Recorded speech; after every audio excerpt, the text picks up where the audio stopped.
She's conscious now. We'll shift her to Hyderabad, and then pick from there. We'll move to the US. No. First we have to file the FIR. Impossible. What? పోలీసులు ఎవరిని కలవనంటోంది. ఎలా కుదురుతుందండి? FIR file చేయాల్సిందే. It's procedure. Sir, Protocol. I know her. Please let me talk. Excuse me, sir. You can't go in, sir. I'm her close friend. Please let me in. No, sorry, sir. You can't go in. Myra, sir. She's under consular protection. You cannot go in. Myra, you are not allowed in. Myra, as per our protocol. I'm sorry, sir. You can't go in there. She's calling. Let me go in.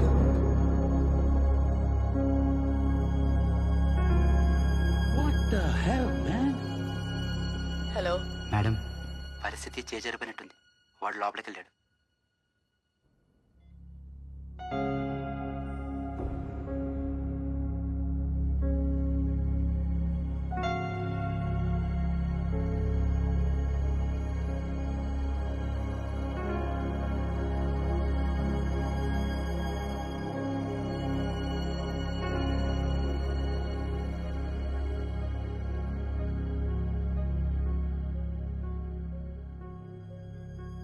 నన్ను కూడా వాడు చంపినట్టు చంపాలని తీసుకెళ్లారు.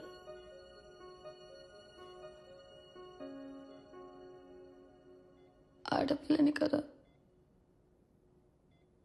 ఇలా చంపాలని decide అయ్యారు.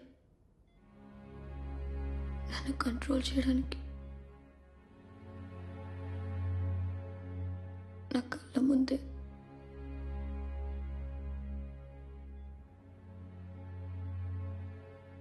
పిల్లల్ని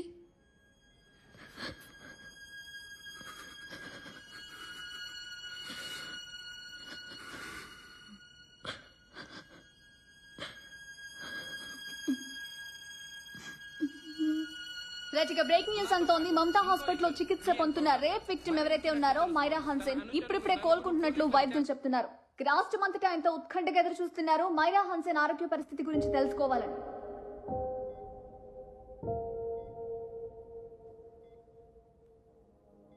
మైరా,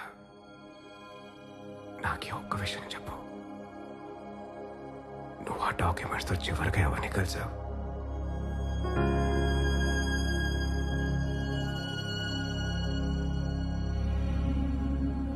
నేను యూఎస్కి వెళ్ళగానే డబ్ల్యూహెచ్ఓలో రిపోర్ట్ చేస్తాను. మీరు ఇక్కడి నుంచి కేసు రీఓపెన్ చేయడానికి మాత్రం హెల్ప్ చేస్తారా అంకుల్?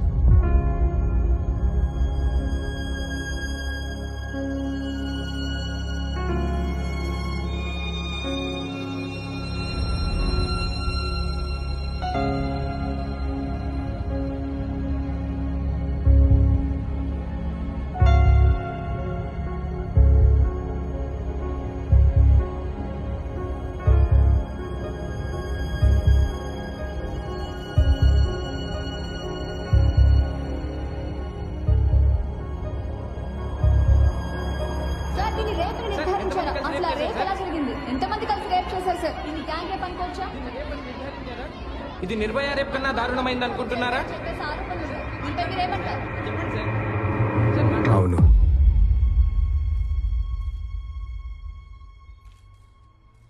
ఇది దేశంలో అన్నిటికన్నా ఘోరమైన రేప్. ఇది ఒక అమ్మాయి మీద మాత్రమే జరిగిన రేప్ కాదు.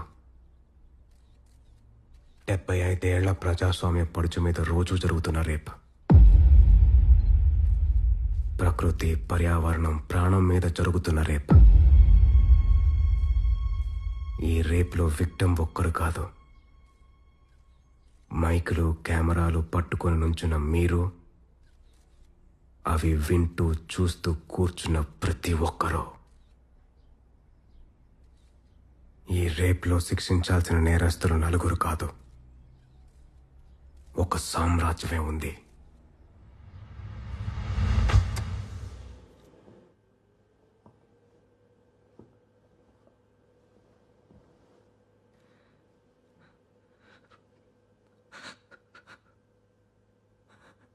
This is my wife Radhika.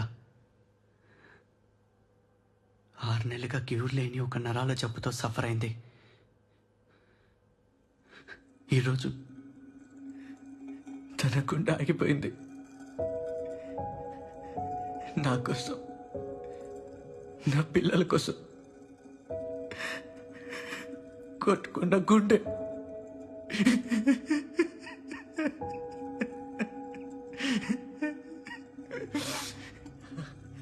నేను ఆశ్రమ్ మెడికల్ కాలేజ్లో న్యూరాలజీ డాక్టర్ గాను ప్రొఫెసర్ గాను పనిచేస్తున్నాను.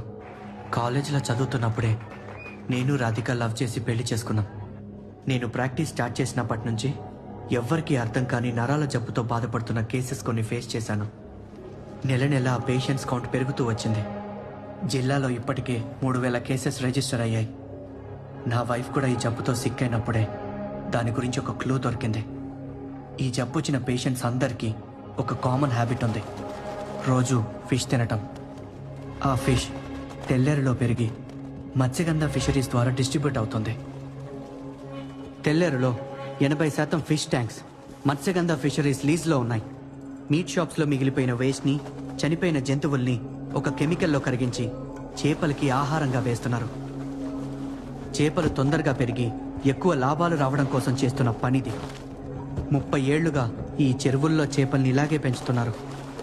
దీనివల్ల తెల్లేరు మొత్తం సీ లైస్ అనే బ్యాక్టీరియాతో నిండిపోయింది. ఈ బ్యాక్టీరియా చెరువులో పెరిగే ప్రతి చేపలోనూ ఉంది. చాలా వరకు మనం తినేలోపే ఈ బ్యాక్టీరియా చచ్చిపోతుంది. కానీ కొన్ని రేర్ కేసెస్లో ఇట్ ఇస్ స్టిల్ అలైవ్, డైరెక్ట్గా బ్రెయిన్ని అటాక్ చేస్తుంది. ఈ జబ్బు వచ్చిన ప్రతి పేషెంట్ బ్లడ్లోనూ ఈ బ్యాక్టీరియా ఉంది. పక్షుల వలసలు తగ్గాయంటే పక్షులే కదా అని కొట్టిపారేశారు. పక్షుల్ని బతికించలేని చెరువు మనుషుల్ని మాత్రం ఎలా బతికిస్తుంది? చుట్టుపక్కల లక్షల ఎకరాల పొలాలు నాశనం అవ్వడానికి, రైతుల ఆత్మహత్యలకి కూడా ఈ పొల్యూషనే కారణం. పేరుకే మంచినీటి సరస్సు, కానీ ఈ నీళ్లు తాగడానికి, వాడకానికి పనికిరావు. ఈ కుళ్ళు చుట్టూ ఉన్న కొన్ని లక్షల ప్రాణాలని ఇన్ఫ్లుయెన్స్ చేస్తుంటే ఇలా నెగ్లెక్ట్ చేస్తూ కూర్చోవడం ఒక జనసైడ్తో సమానం.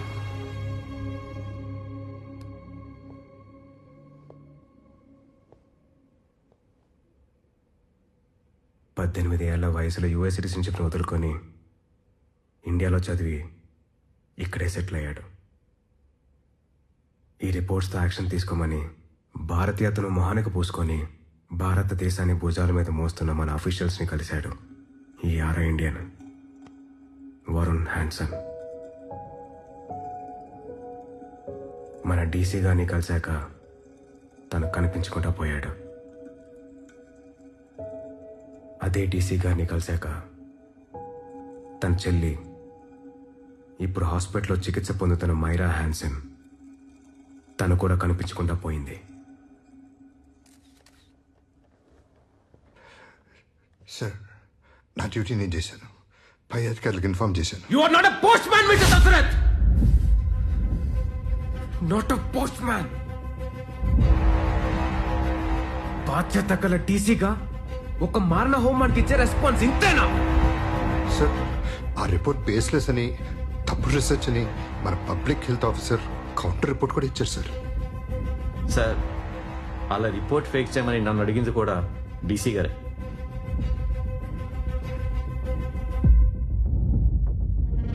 అలా చేయమని నాకు కూడా నా పై అధికారులు చెప్పారు sir. As of now, you both are suspended and are under investigation.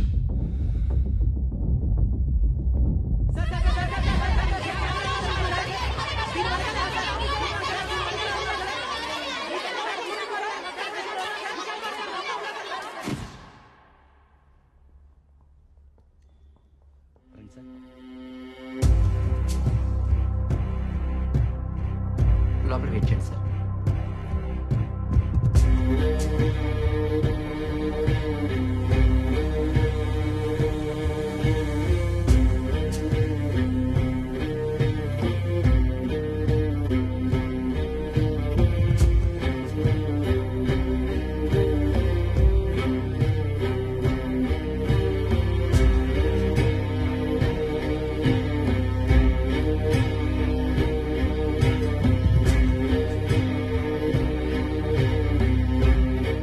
Nietzsche Darwin ప్రపంచంలో బాపు హల్దాంకర్.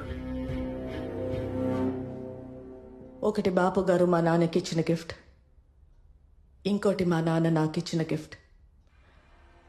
అంతకన్నా నా ప్రపంచంలో వాటికి వాల్యూ లేదు. ప్లీజ్.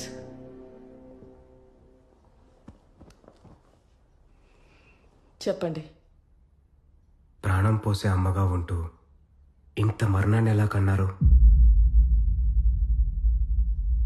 ఫిలాసఫీ మాట్లాడటానికి వచ్చారా, వేరే ప్రాబ్లం గురించి మాట్లాడటానికి వచ్చారా?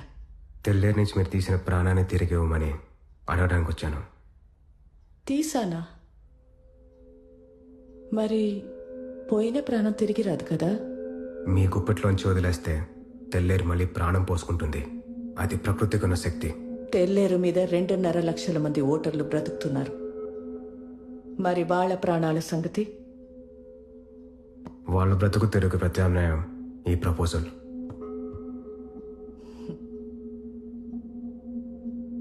ఆపోజిషన్ గవర్నమెంట్లోనే ఇది జరగలేదు. ఇప్పుడు జరుగుతుంది అనుకుంటున్నారా? అయితే ఎగ్జిక్యూటివ్గా నా అంతటా నేను యాక్షన్ తీసుకోవడం తప్ప వేరే దారి లేదు madam. As per constitution follow అయితే మీలాంటి వాళ్ళు హిట్లర్లు అవుతారు. హిట్లర్ అయినా గాంధీ అయినా జనం బలంతోనే నాయకులు అయ్యారు కలెక్టర్. ఆ జనం నా వెనకున్నారు. చావేదో బతికేదో తెలిసినప్పుడు జనం బతుకుని కోరుకుంటారు మేడం, మిమ్మల్ని కాదు. నీకొక పిట్ట కథ చెప్తా విను. రాష్ట్రంలో మొట్టమొదటి కోఆప్ సొసైటీని స్థాపించిన ఒక ఫ్రీడమ్ ఫైటర్ కథ. అసలైన ప్రజాస్వామ్యం లోకల్ గవర్నెన్స్లో ఉందని జనాలకి బోధిస్తూ వాళ్ళ బ్రతుకులు బాగు చేస్తానని కమ్యూనిస్ట్ జెండా భుజాన్ని వేసుకుని బయలుదేరాడు. విన్నదంతా విని ఎలక్షన్కి ముందు ఆపోనెంట్స్ పెట్టే గడ్డి తిని 5 ఎలక్షన్స్లో అతనికి డిపాజిట్ కూడా రాకుండా ఓడించారు అదే జనం. ఎమర్జెన్సీని ఎదిరిస్తూ పోలీస్ కాల్పుల్లో అల్లుడిని పోగొట్టుకున్నాడు. 13 నెలలు జైల్లో మగ్గి దిక్కులేని చావు చచ్చాడు. ఆ వ్యక్తి పేరు హనుమంతరావు. అతని కూతురి పేరు విశాఖవాణి. తండ్రి శవాన్ని దహనం చేసినప్పుడు నిండు గర్భిణి. ఆ రోజు తను దహనం చేసింది తండ్రి శవాన్నే కాదు, ఆ తండ్రి ద్వారా తనలో పేర్కొన్న పనికిరాని విలువల్ని, చేతకానితనాన్ని. ఆ నిప్పుని గుండెలో పెట్టుకుని తండ్రిని ఓడించిన తంత్రాన్నే తన సొంతం చేసుకుని గెలుస్తూ బ్రతుకుతుంది ఈరోజు. అంటే జనాన్ని మోసం చేస్తూ బతకడమే ఆ తంత్రమా? ఒక కార్టూనిస్ట్ తన గీసిన చెత్త కార్టూన్ని ప్రింట్ చేయనన్న తమిళ ఎడిటర్ మీద కోపంతో బాంబే నుంచి సౌత్ ఇండియన్స్ ని తరిమి కొడుతూ ప్రజానాయకుడు అయ్యాడు ఒకడు. ఆ తర్వాత కొన్నేళ్లు నార్త్ ఇండియన్స్ ని తరిమి కొడుతూ రాజకీయ శక్తిగా ఎదిగాడు. ఆ ఫ్యాసిస్ట్ ఫ్యామిలీ ఈరోజు ఆ రాష్ట్రంలో రూలింగ్ పార్టీ. మతం పేరుతో దేశాన్ని వేరు చేస్తూ రచ్చ చేసిన ప్రతి చవట ఒక నాయకుడు. సబ్సిడీలతో సోమరితనాన్ని పెంచే ప్రతి పార్టీ ఒక రూలింగ్ పార్టీ. అజ్ఞానం గూడు కట్టిన చోటే మోసం గుడ్లు పెడుతుంది కలెక్టర్. చావేంటో బ్రతికేంటో నువ్వు చెప్పిన ఆ చవటలకి అర్థం కాదు. నీ కళ్ళు చెడిపోయిన చెరువుని చూస్తున్నాయి, నా కళ్ళు చెడిపోయిన సముద్రాన్ని చూస్తున్నాయి. డార్విన్ చెప్పినట్టు కోతి నుంచి మనిషి ఇవాల్వ్ అయ్యాడు. ఏ ప్రజాస్వామ్యంలోనైనా at any given point of time 80% మంది ఓటర్లు ఇంకా కోతులే. కానీ ఈ తెలివైన మైనారిటీకి, ఆ తెలివిలేని కోతికి ఒకటే పవర్, ఓట్. అలాంటి వ్యవస్థ నుంచి ఏం పుడుతుంది? అరాచకం తప్ప. వీళ్లలో ఆ కోతిని ఎవరు తెలివిగా ఆడిస్తారో వాళ్లే ఆ పిరమిడ్ పైన ఉంటారు. And that's how any democracy functions my son.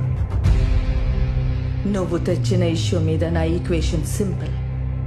చెరువు వల్ల బాధింపబడిన ఓటర్ల సంఖ్య 1,00,000, లాభపడుతున్న ఓటర్ల సంఖ్య 2.5 లక్ష.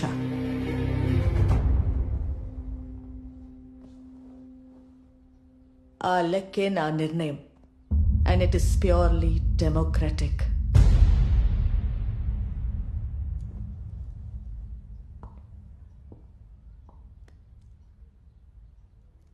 ఈ హోల్ థియరీలో మీరు ఒక చిన్న లాజిక్ మిస్ అయ్యారు మేడం.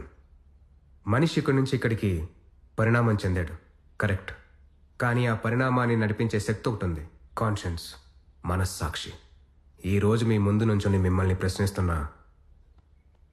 మనస్సాక్షి. ఈ వర్షన్ మనిషి నుంచి నెక్స్ట్ వర్షన్ మనిషిగా ఎదగడానికి మీకు వారం రోజులు టైం ఇస్తున్నాను. ఈ లోపల మీ మనసులోకి వెళ్తురొస్తే ఆ కట్ట మీద కలిసి నడుస్తాం, లేదంటే ఈ గుట్ట మీద నుంచి కింద పడి చరిత్రహీనులవుతారు, హిట్లర్ లాగా. అండ్ బై ద వే, నా ఫిలాసఫీ కూడా మీరు చదివిన డార్విన్ నీషే నేర్పిందే. కానీ అందులో మీరు పరిమాణాన్ని చూస్తున్నారు, నేను పరిణామాన్ని చూస్తున్నాను. Thanks for your time madam.